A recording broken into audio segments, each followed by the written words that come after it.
안녕하세요. 주식분석가 달수입니다. 금일은 삼성전자와 함께 봐야 될 종목에 대해서 말씀드릴 거고요.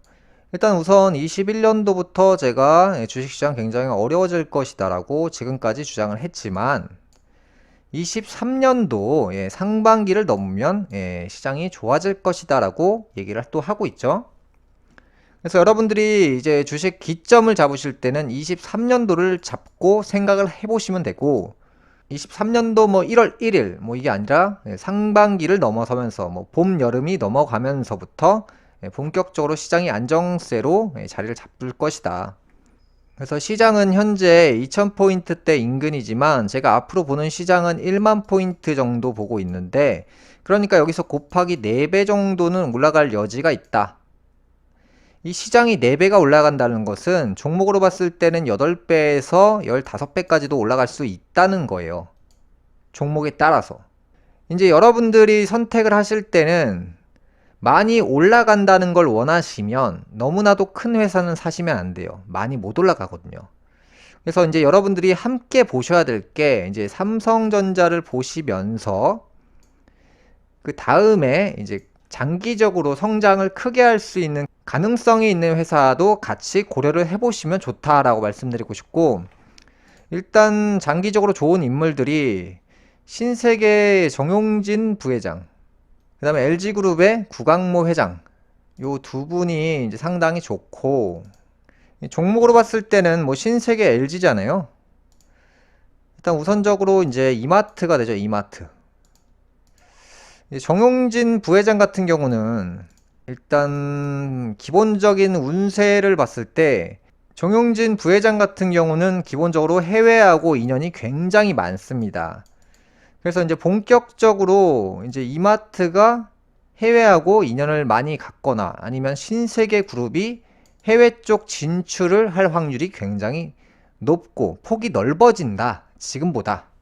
대략 한 5년 정도 힘들었는데 이게 이제 시장이 조금 안정되고 나서 내년이 넘어가면서부터 이 이마트 이 주식이 굉장히 좋아질 확률이 상당히 높다. 일단 인물이 받쳐주고 있기 때문에 인물 구조 자체가 보면은 상승세를 지금부터 본격적으로 타고 있기 때문에 이게 참 신기한 게 인물이 상승하는 시기에는 그 사람이 보유한 주식이나 자기의 권력이 함께 상승을 한다고 볼 수 있는데 그게 이제 이마트라고 볼 수 있는데 이거 이마트는 결과적으로 올라갈 수밖에 없다. 이렇게 봤을 때는 그 다음에 LG전자나 LG디스플레이로 볼 수 있는데 그 중에서도 LG전자도 뭐 물론 좋지만 이제 LG디스플레이 같은 경우는 이제 회사가 막 없어질 수도 있다. 뭐 장난삼아 이런 말씀을 하시는 분들도 있는데 이제 디스플레이 같은 경우는 이제 왜 이게 좋냐면 메타버스의 핵심이에요, 사실. 메타버스나 뭐 미래차나 자율주행이나 우리가 알고 있는 대부분의 미래산업, 4차 산업은 사실 제일 가장 강력한 재료를 갖고 있는 게 이게 이제 대부분의 사람들은 이해 못하는 영역인데 사실 LG 디스플레이가 대부분 갖고 있고 그 중에서도 또 마찬가지로 LG 전자 같은 경우도 뭐 미래차나 자율주행이나 그 다음에 뭐 로봇이나 로봇 같은 경우도 LG 디스플레이 같은 경우도 포함이 되죠. 아무튼 4차 산업에 이제 신사업을 예전부터 준비를 했죠. 이게 참 기가 막힌 게 이 운대가 작용해서인지 모르겠는데 LG 그룹이 스마트폰 사업을 포기한 것은 정말 신의 한 수였어요. 그러니까 지금 보니까 그때는 참 안타깝다 이렇게 생각을 했는데 지금 4차 산업 시대가 내년부터 본격화되는데 LG그룹이 하는 사업군들을 보면 스마트폰 사업을 중단하면서 로봇이나 자동차 부품이나 미래 산업에 대해서 투자를 확대를 했단 말이죠. 그래서 이제 스마트폰 사업을 그만두기를 참 잘한 것이고 그걸로 인해서 삼성보다 오히려 로봇이나 전장 쪽에 앞서가는 느낌이 든단 말이죠. 그래서 참 신의 한 수라고 생각하는 게 LG 그룹이라고 볼 수 있는데 이게 마찬가지로 그거예요. 이제 카카오 같은 경우도 이제 갑자기 언택트 시대나 뭐 대리운전, 카카오티 같은 카카오퀵 같은 카카오 쇼핑 같은 이런 플랫폼이 확대가 되고 나서야, 결과물을 보고 나서야 사람들이 카카오가 정말 대단하다 이렇게 얘기했지, 10년 전에는 카카오에 관심을 갖는 사람들이 거의 없었죠. 돈이 많은 이들이 이제 장악하고 있었던 주식이 카카오고, 그 주식을 개인들한테 떠넘긴 것이 그 사람들이에요. 그러니까 있는 자들이 돈 버는 것이 항상 이런 패턴이거든요. 항상 남들이 고려하지 않을 때 투자를 먼저 해서 미래를 내다봐서 그때 가서, 자 봐라, 내가 투자한 회사가 이 정도다, 이렇게 얘기하는 사람들이 결국 돈을 번단 말이죠. 그래서 여러분들이 미래의 카카오, 미래의 네이버 같은, 카카오가 성장하기 전에 그런 주식을 발굴해야 되는데, 항상 그런 기업들은 어려움을 처하고 그 어려운 과정을 경험하고 나서 성장을 딱 한단 말이죠. 근데 중요한 건 항상 시간이 필요하고, 시간과 마찬가지로 어려움이 동시에 동반돼야 된다. 그래서 이제 막연하게 이 회사가 과연 성장할 수 있을까라는 생각을 주는 회사들이 있어요. 그 회사들이 앞으로 뜬다는 거예요. 막연한 회사들. 카카오나 네이버 역시 그 당시에는 그냥 막연한 회사였거든요. 근데 이제 와서 보니까, 야, 내가 그때 그 주식을 샀어야 됐는데, 이런 생각이 드시잖아요. 삼성전자 같은 경우도 예를 한 가지 들어보면, 1만 원이었을 때 투자했으면 됐는데 이제 와서 10만 원에 장기 투자한다라고 해서 산 사람들이 있단 말이죠. 그러니까 늦게 사면 늦는 거예요. 항상 이 주식이나 기업의 가치가 쌀 때, 저렴할 때 매수한 사람이 마지막에는 승자가 되거든요. 시간이 지나고 나서.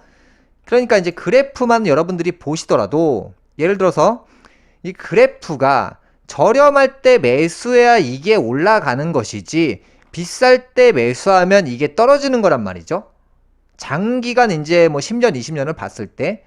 그럼 여러분들이 보시기에, 예를 들어서 이제 이마트라는 회사가 있어요. 이마트라는 회사가 지금 뭐 시가총액이, 이마트의 시가총액은 대략 한 3조 원이에요. 3조 원. 삼성전자의 시가총액이 얼마냐? 이마트보다 대략 100배가 비싸요. 그러니까 이 크기하고 이 크기하고 높이가 100배가 차이 나요. 100배가. 삼성은 300조 원이 들어와야 600조가 되는 원리라고 그냥 간단하게 생각해 보시고, 이마트는 3조 원만 들어와도 6조 원이 되는 구조예요. 곱하기 2배. 그러니까 삼성전자가 아무리 시장이 좋아도 많이 못 오르는 이유가 규모가 너무 크기 때문에 너무나 큰 돈이 필요한 거예요.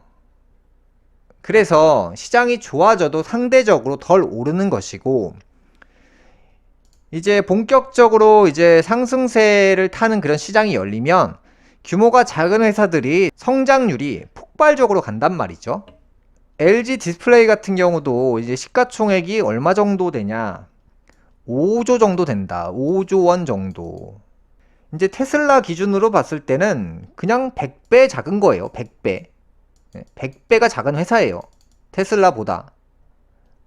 근데 매출 규모나 여러 가지 상황들을 봤을 때 테슬라보다 이 회사가 과연 100배 못하는 회사냐? 아니라는 거죠. 그 기준으로 보시라는 거예요. 그 다음에 LG전자 같은 경우는 이제 삼성전자가 300조 원 정도 되는데, LG전자 같은 경우는 이제 규모가 15조 원 정도 되거든요. 그러니까 규모가 20배 정도 차이 나요. 근데 매출이나 영업이익이나 이제 회사가 앞으로 성장할 수 있는 뭐 로봇이나 전장 사업이나 인공지능 사업이나 이런 사업군들을 비밀리에 가지고 있다고 볼 수도 있어요. 개인들이 잘 모르니까. 근데 이게 주가가 20배까지 차이 날 이유가 있냐는 거예요. 이제 삼성전자 같은 경우는 주가가 6만원짜리라고 생각하잖아요. LG전자 같은 경우는 주가를 보시면 9만원이에요, 또. 그럼 LG전자가 주식이 더 비싸네? 이렇게 생각을 한단 말이죠. 대부분의 보통 사람들이 삼성전자를, 와, 싸다. 왜냐? 현대차가 얼마예요? 16만원인데 현대차보다 삼성이 싸다. 이렇게 생각하시는 분들이 많아요. 네이버는 19만원인데 삼성전자는 6만원밖에 안 하잖아요. 그러니까 이 기준점으로 보시면 큰일 난다는 거예요. 하루에 이 주식이 움직이는 거래량과 주식의 수가 얼마 정도 되는지도 같이 고려해 봐야 되는데 사실 거기까지는 생각해 보기 어려워요. 물론 이 공식을 이론적으로 설명해 봤자 사람들이 이해하기도 어려울 뿐더러 이 주식이 올라가는 간단한 이론에 대해서 말씀을 드리면 이 한 칸에 얼마가 걸려 있는지를 자세하게 보시면 돼요. 삼성전자는 이 한 칸에 과연 얼마가 걸려 있을까요? 이 한 칸을 뚫고 올라가려면 최소한 얼마가 필요하냐? 60억이 필요하다. 60억이 한 칸에. 이 다음 칸은 120억. 이 다음 칸은 150억. 이런 식으로 돈이 엄청나게 많이 있어야 이걸 누군가 사서 올릴 수가 있는 기본적인 원리가 있고 한 칸당 그냥 100억이라고 생각하면 돼요. 삼성전자는. 그럼 다른 주식을 볼까요? 삼성전자는 한 칸에 100억이었고 이마트는 한 칸에 6억밖에 안 해요. 6억. 6억만 있어도 한 칸을 뚫고 올라가는 거예요. 그리고 이 한 칸을 보시면 여기는 1억이에요. 삼성전자는 평균 한 칸에 100억씩 돈을 넣어야지 뚫고 올라갈 수 있는 구조고 다른 대기업은 그것보다 작은 돈으로 올릴 수가 있는 거예요. 그게 왜 그러냐면 그만큼 주식을 많이 풀었다는 거예요. 여러분들이 보시는 뭐 5만원짜리 주식, 10만원짜리 주식이 진짜가 아니라 진짜를 보시려면 이 한 칸에 얼마가 걸려 있는지를 보시면 이 주식이 그만큼 올라갈 확률이 낮다는 걸 아실 수밖에 없어요. 그러니까 많은 돈이 투입이 돼야 되는데 그게 사실 생각처럼 쉽지가 않거든요. 그래서 이 한 칸에 얼마가 걸려 있는지 한번 시간 되실 때 계산해 보시고 LG전자 같은 경우는 한 칸에 5억 정도 걸려 있죠. 삼성전자는 얼마 걸려 있죠? 한 칸에 100억 걸려 있어요. 100억. 그래서 이게 이제 누군가가 이 주식을 올리려고 했을 때 쉽게 안 움직이는 게 이제 삼성전자고 쉽게 올라가는 것들이 이제 B급 대기업들이 쉽게 움직여요. 그리고 그들이 쉽게 조작을 할 수 있는 주식이 이런 대기업주거든요. 뭐 사람들이 회사가 작아야지 작전을 펼치고 작전주가 되고 이렇게 얘기하는데 생각해보세요. 전 세계 부자들이 세계에 널리고 널렸어요. 한 100조 있어요. 100조. 100조 원 있는데 이 사람이 내가 진짜 이 회사에 좀 작전을 좀 하고 싶어. 그러면 중소기업을 어떻게 작전을 짜요? 주식이 없는데. 그러면 이 100조 원 클래스에 맞는 주식을 선별해서 작전을 펼친다는 거예요. 그것만 기억하시고 장기 투자를 하시면 돼요. 근데 그 중에서도 부자들은 삼성은 작전을 안 해요. 100조 원 가지고 움직이기도 쉽지 않아요. 나중에 팔기도 어려울 뿐더러 괜히 잘못했다가 나가리 되는 수가 있거든요. 그래서 이제 돈 있는 사람들이 지금 내가 1000만 원밖에 없다고 해서 내 기준을 삼으면 안 돼요. 전 세계에는 부자가 널리고 널렸고요. 그 부자가 투자할 수 있는 종목들은 제한적이라는 거예요. 그 제한적인 종목들이 우리나라 대기업 중에서 예를 들어서 이게 카카오가 됐던 거고 예전부터 사들인 종목들, 그 다음에 네이버 같은 종목들이 된 거예요. 그 부자들이 농락한 종목이. 그 다음에 제가 우선적으로 보는 것들이 이제 작전을 펼칠 종목들, 그 부자들이 과연 어떤 종목으로 자기 돈을 또 불릴 것인가. 그러니까 구멍가게라고 해서 작전이 있는 게 아니라 이 대기업도 있는 자들이 결국 돈을 불리려면 이러한 종목들로 농락을 한단 말이죠. 누구를? 개인들을. 근데 그 중에서도 그들이 이제 돈이 많기 때문에 그냥 회사가 아무런 뭐 비전이 없는 데는 건들지도 않아요. 그러니까 장기적으로 계속해서 사들여서 올리는 주식인데 제가 이제 한 1년 전이나 2년 전에 제가 외국인 작전주라고 한 종목이 있었어요. 그게 뭐였냐면 바로 기아예요.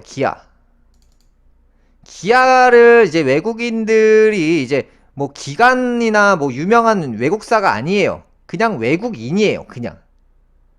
그 외국인들이 여러 가지 계좌를 이용해서 이런 주식을 올렸더니 보세요. 동일한 시기에 삼성전자 같은 경우는 2배밖에 못 올랐어요. 근데 그 외국인이 농락한 주식은 보세요. 삼성전자 2배 오를 때 5배가 올랐어요. 제가 이제 기아차가 작전주라는 건 과거에도 굉장히 여러 차례 말씀을 드렸고 제가 말씀드리는 건 대기업을 투자하셔도 이제 작전을 펼칠 수 있는 그런 가능성을 깔고 가는 주식을 사셔야 된다는 거예요. 그러니까 미래에 성장하면서 망하지 않으면서 왜 그들도 뭔가를 펼치고 있는데 나락을 가면 안 되잖아요. 그러니까 지금 내가 1억이 있는 거지 그 사람들이 10조 원이 있는 사람이 있고 50조 원이 있는 사람이 많아요. 전 세계에는. 내 기준을 삼고 자꾸 작은 회사만 작전을 펼친다 이렇게 생각하시면 큰 오산이에요. 그래서 이런 가능성을 가지고 투자를 하시면 되고, 그 밖에도 이제 작전주들이 우리나라에는 정말 많은데 이게 대기업이라고 작전을 안 한다 이렇게 생각하시면 진짜 큰 오산입니다. 근데 제가 딱 말씀드릴게요. 국내에서 작전이 없는 회사를 꼽으라고 하면 유일하게 삼성이에요. 이 삼성은 작전이 없어요. 그래서 삼성전자는 많이 오를 수가 없는 거고 그냥 정직하게밖에 못 올라요. 근데 여러분들이 돈을 버시려면 편법이 필요한 법이에요. 그러니까 정직하게 버는 것은 한계가 있어요. 여러분들이 근무를 하시는데 시급 10,000원짜리에 계속 그냥 시간으로 때운다 해서 돈을 많이 벌 수 있나요? 많이 벌 수가 없어요. 그러면 그 회사를 다니시면서 폐지가 있다. 그럼 폐지를 모아가지고도 팔고 부수입이 될 만한 걸 찾아야 돼요. 바로 이런 느낌이에요. 코스피 지수가 오르는 만큼만 벌려고 하시면 내가 벌 수 있는 그 수치는 딱 정해 있는 거예요. 그러니까 여러분들이 1억을 가지고 10억을 만드실 수 있는 분들인데 정직하게만 장기 투자를 하면 1억을 가지고 3억밖에 못 벌어요. 그러니까 여러분들이 선택하시는 게 뭐예요? 10억을 벌고 싶잖아요. 그러면 대기업을 선택하셔도 이런 기본적인 루트와 룰이 있는 그런 종목에 내 미래를 걸고 기다리는 게 낫다는 거예요. 어차피 삼성이라고 해서 안전하지 않아요. 다른 대기업도 안전하지 않아요. 똑같죠? 그러면 둘 다 어차피 안전하지 않으니까 리스크가 있는 종목에 폭발적으로 올라갈 수 있는 종목에 투자하시는 게 낫다는 거예요. 제 얘기는. 그래서 금요일 방송은 여기까지 하겠고요. 다음 시간에 또 뵙겠습니다. 시청해주셔서 감사합니다.